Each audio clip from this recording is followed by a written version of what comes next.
జూబ్లీహిల్స్లో ఘనంగా కేబీఆర్ పార్క్లో ఇండియన్ డాగ్ అడాప్షన్ కార్యక్రమాన్ని నిర్వహించారు. అహింసా సందేశంతో స్ట్రే డాగ్ అడాప్షన్ కార్యక్రమాన్ని చేశారు. జీహెచ్ఎంసీ నిర్వహించినటువంటి ఈ ప్రోగ్రాంలో మంత్రి సీతక్క పాల్గొని కుక్క పిల్లలను దత్తతకు తీసుకున్నారు.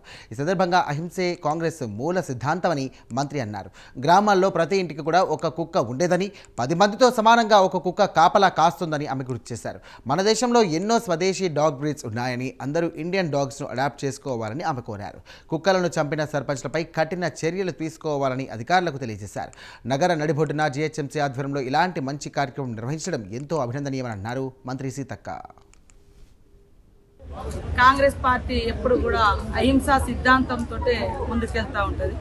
కాంగ్రెస్ పార్టీ పునాది అహింసా సిద్ధాంతంతో ఈరోజు దేశానికి స్వతంత్రం తెచ్చిన పార్టీ కాబట్టి పార్లమెంట్లో కానీ అక్కడ ఇక్కడ ప్రతిపక్షాలు తెలంగాణ రాష్ట్రంలో అక్కడక్కడ ఎవరో ఒకరిద్దరు సర్పంచులు చేసినటువంటి తప్పును మరి మొత్తము కాంగ్రెస్ పార్టీ మీద నెట్టే ప్రయత్నం చేస్తా ఉన్నారు. తప్పు.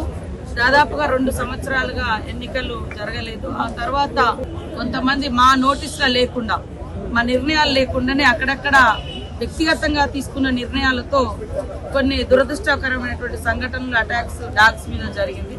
దాన్ని పంచాయతీరాజ్ మినిస్టర్గా నేను వెంటనే ఖండించడం జరిగింది.